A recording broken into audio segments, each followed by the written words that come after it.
Cbeebies Bedtime Story. Hello, welcome to Cbeebies Bedtime Stories with me, Rosie. And me, Chris.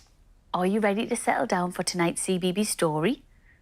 Get your blanket and teddy, as we have a brilliant bedtime book for you to enjoy. We do. Our story is all about how a dog and a frog help a cat find something other than a nibbly gnat for him to sit on. Ooh, nibbly gnats. Imagine sitting on that. Ooh, ouch.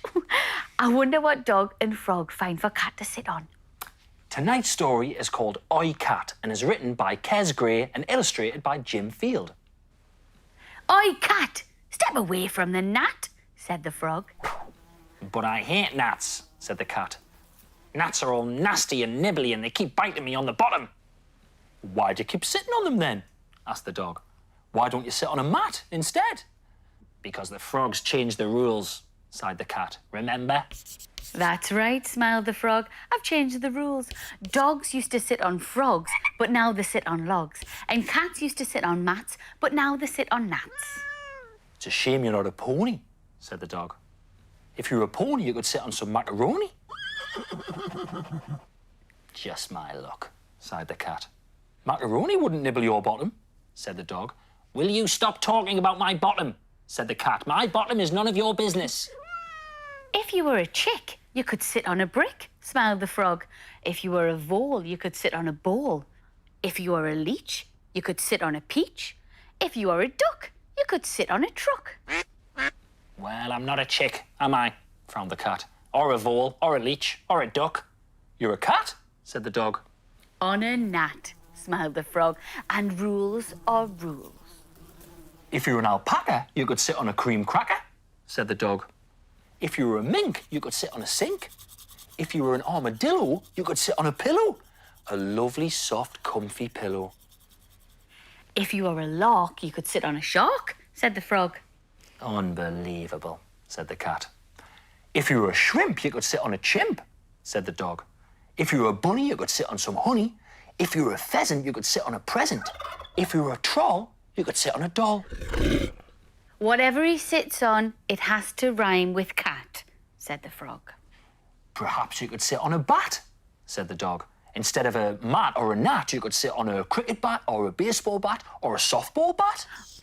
Bats sit on bats, said the frog. What if you were a kitty instead of a cat, said the dog. If you were a kitty, you could sit on something pretty, like a pretty flamingo or some sparkly bows or some lovely colourful streamers. Dingoes sit on flamingos, crows sit on bows, and lemurs sit on streamers, said the frog. How about a mog, said the dog. If you were a mog, you could sit on a clog or a cog. Hogs sit on clogs, said the frog, and cogs when there's a shortage of clogs. Wait a moment, smiled the cat. If I was a mog, I could sit on a... Step away from the frog, frowned the frog. Yes, no one can sit on a frog, nodded the dog. It has to be something that rhymes with frog, or mog, or clog, or cog. Said the cat. What else rhymes with mog, frog, clog, and cog? Let me think. Gog, zog, bog, pog, rog, sog, tog, uog, quog, zog?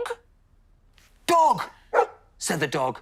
Dog rhymes with frog, mog, clog, and cog.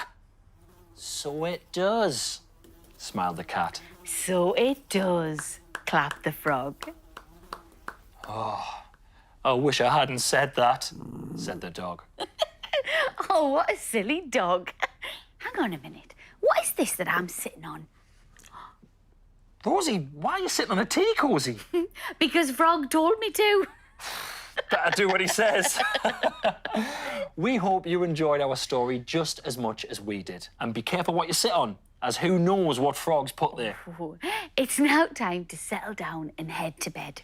We'll hope to see you next time for another Cbeebies bedtime story. Good night.